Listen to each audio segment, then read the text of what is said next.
Bien, les comentaba que este dicho del Señor en el Evangelio que vamos a escuchar de Marcos nos hace recordar a la aseveración que le hace a Felipe cuando él le pide ver al Padre y le dice, el que me ve a mí, ve al Padre. El que me recibe a mí, el que se relaciona conmigo, aprende a relacionarse con mi Padre. La primera lectura que nos presenta este domingo es tomado del libro de la sabiduría, su inicio, capítulo 2. Es uno de los libros sapienciales del Antiguo Testamento.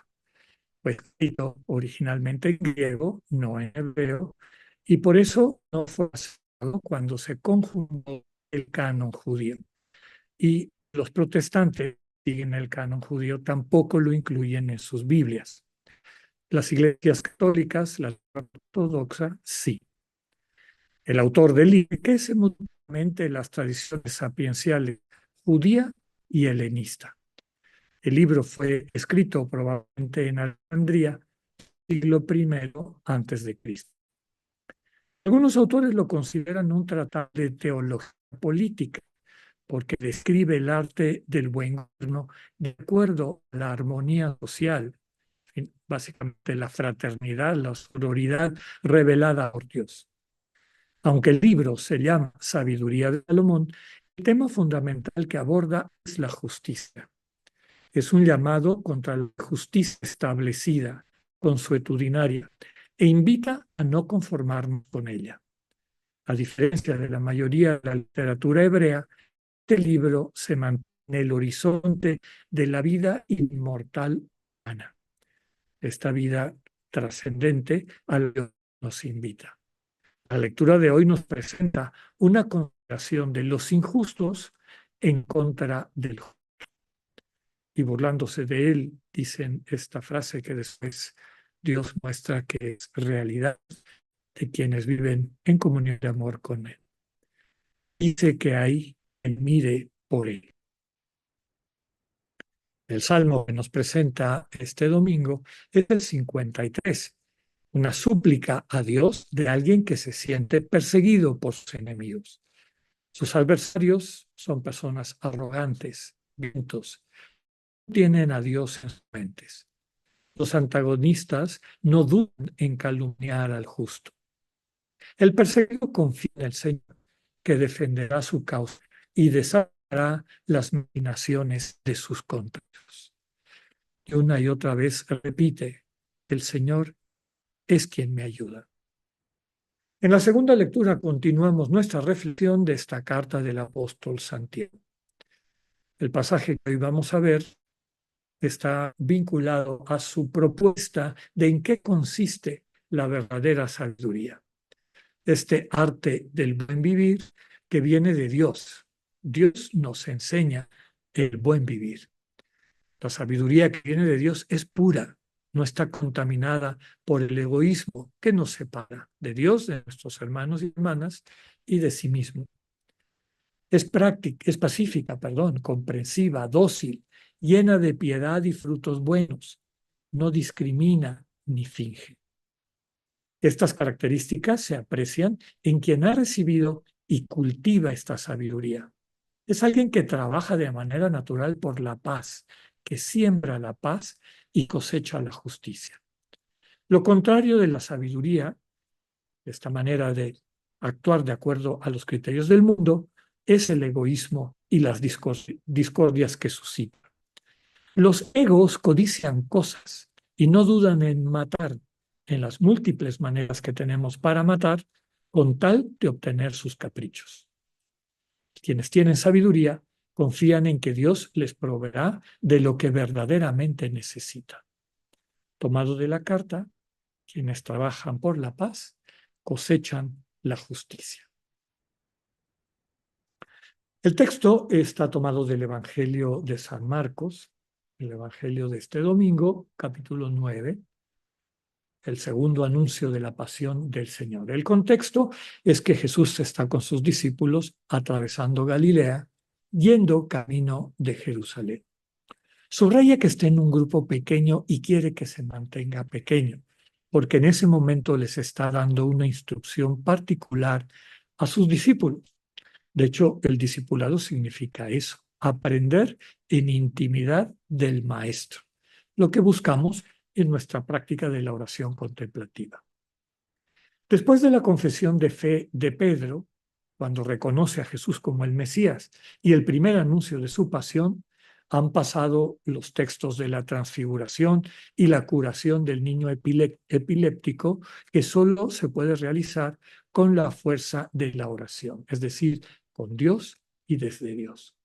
Ahora el Señor hace un segundo anuncio de su pasión en los mismos términos.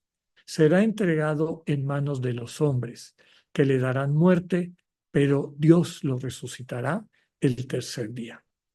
Marcos subraya que los discípulos seguían sin entender de qué estaba hablando Jesús. Luego viene una escena en Cafarnaúm donde queda claro que los discípulos no han entendido la dinámica del reino. Ellos siguen discutiendo sobre quién es el más importante, lo que acabamos de describir. Egos en pugna con otros egos.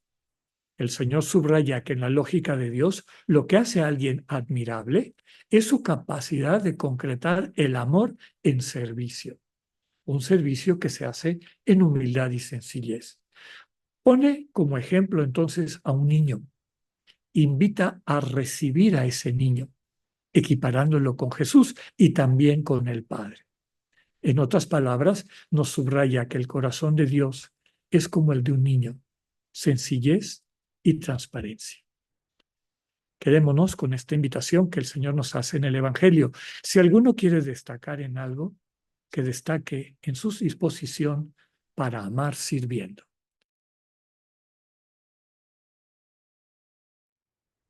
En la tradición cristiana oriental, ortodoxa, hay una figura, una vocación muy curiosa.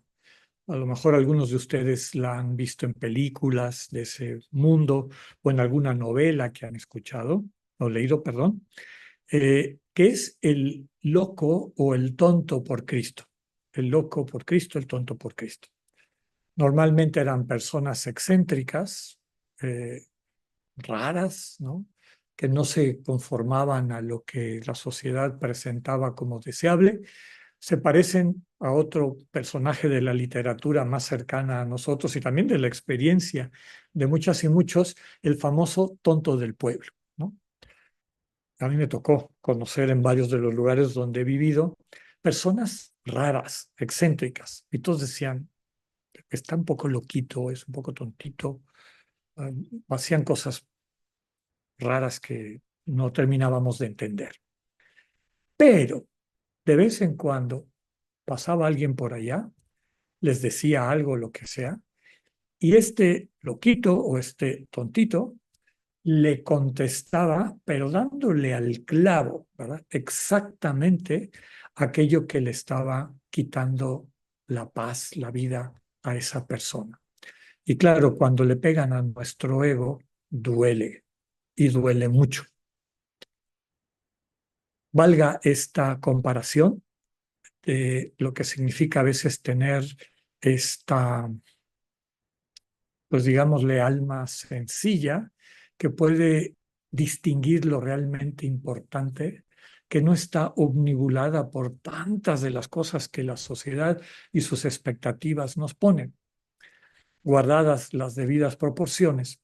A eso hace referencia el Evangelio cuando nos dice que Dios tiene un corazón de niño, que Dios es así, su corazón es transparente. Eh, en lo que nosotros podemos contemplar muchas veces, sobre todo con un bebito que no ha empezado a contaminarse de los egos que le transmiten su propia fragilidad y autocentramiento, ¿no? Contemplando la mirada de algunos de estos pequeñitos y sobre todo de los pequeñitos que han encontrado un ambiente sano que les permite seguir profundizando ese sentido de la naturaleza humana como amor capaz de crear, de sanar, de reconstruir. Contemplarlos toca nuestro corazón, nos sana, nos transforma. La invitación del Señor Jesús es a que nos dejemos asombrar por Dios. Y eso es lo que hacemos cada vez que acudimos a la oración contemplativa. Llegamos con nuestros problemas, con nuestros pendientes, preocupaciones, proyectos, anhelos, etcétera, y los ponemos en sus manos. Y aquí es la parte más importante, esperamos a ver qué nos contesta. Y a veces lo que nos contesta o lo que no nos contesta nos deja perplejos. Casi, casi como hubiera sido un niño o como si hubiera sido el loquito del pueblo, ¿verdad? Pero en ese corazón de Dios transparente, infantil, realmente de niño, hay una sabiduría que toca lo más profundo de nuestra alma y la puede transformar. Por eso la actitud correcta del creyente es confiar. Pongo en tus manos, Señor, todas mis preocupaciones y espero que tú me ilumines, me muestres, me transmitas cómo quieres que amemos a través de eso que me toca vivir. En momentos de alegría, en momentos de prosperidad, en momentos de claridad, pero también en momentos de dificultad, en momentos de conflicto, de violencia. Quienes practicamos la oración contemplativa, ¿cuántas veces no hemos experimentado llegar a ese encuentro con el Señor, que es como un niño, llenos de perplejidad, con con desánimo, con tantas cosas que nos deja la vida y sus complejidades? Y cuando realmente nos confiamos, nos ponemos en sus manos, cuando a veces nos quedamos solamente en el silencio que Dios comparte con nosotras y nosotros, nuestro corazón se va apaciguando, se va transformando.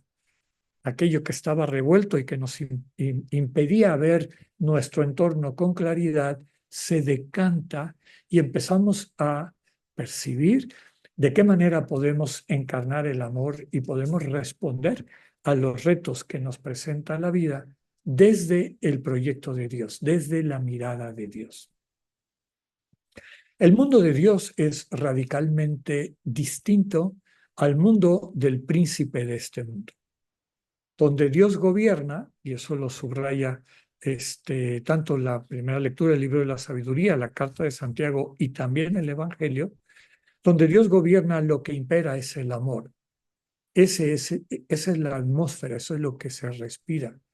Y la gente que está sostenida por el amor, ya lo hemos dicho en otras ocasiones, que ya vive en la vida eterna, aunque interactúa con este mundo temporal, no está circunscrito, no está constreñido a los miedos de quienes solamente viven en este mundo. Por lo tanto, no tiene ningún empacho en entregar su vida, en gastársela para compartir, para transmitir el amor, el arte de amar a sus hermanos y hermanas. Quien ha encontrado el amor en este Dios niño, y ya habíamos reflexionado en esto en otra ocasión en la misa de Navidad, todo lo que Dios nos transmite cuando se nos ponen los brazos como un bebito. Si podemos contemplar esa fragilidad y dejar que esa fragilidad vaya transformando, socavando la dureza de nuestro corazón, la manera como el espíritu de este mundo nos lo ha endurecido y nos ha metido en estas dinámicas del tener, del poder, de la imagen, etcétera, para redescubrir nuestra imagen divina centrada en este amor sencillo que se comparte.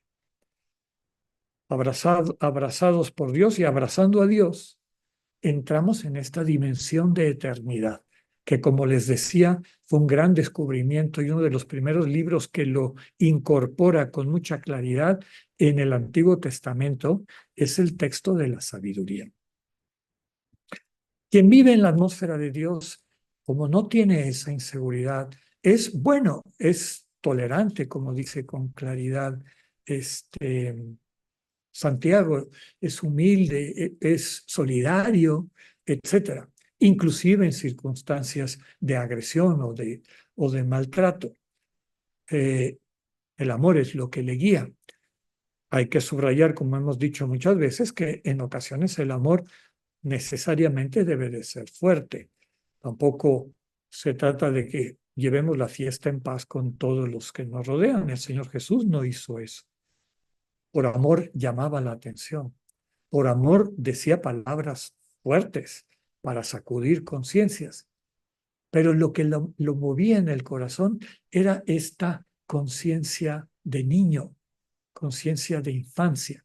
Me hace recordar la anécdota que nos platicaban a Laura al inicio de la Eucaristía en la bienvenida del niño que lo fueron a recoger al kinder y que cuando despertó en el coche de sus papás y se estaban peleando, desde su transparencia les dice, de veras que ustedes solo se pelean por tonterías.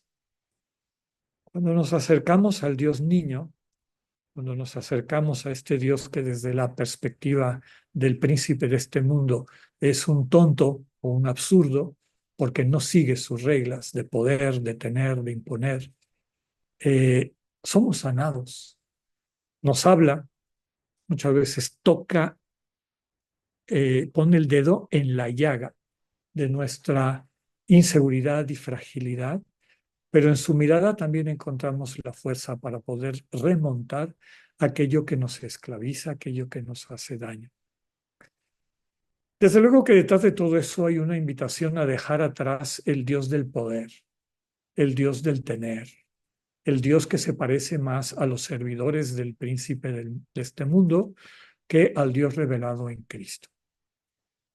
Pidámosle al Señor la gracia de descubrir esta sabiduría, que el que sirve más es el que comparte más vida, y eso implica el que vive más a plenitud su vocación de ser imagen de Dios, el que es más humilde, el que es más pobre, el que puede vivir del amor que Dios le comparte, y como ya hemos dicho muchas veces, repitiendo la intuición de los místicos, el amor de Cristo, el amor del Padre, el amor del Espíritu le basta.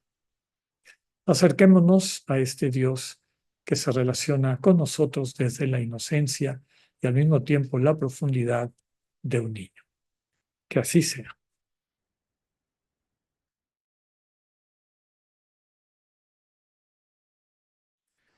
En esta semana pidámosle de manera especial al Señor que lo podamos acoger como niño, que dejemos que este Dios que viene en la inocencia, que transforma toda malicia de nuestros corazones, vaya haciendo esa transformación para que podamos recuperar y llevar a plenitud de su mano y por su gracia nuestra vocación de ser su imagen.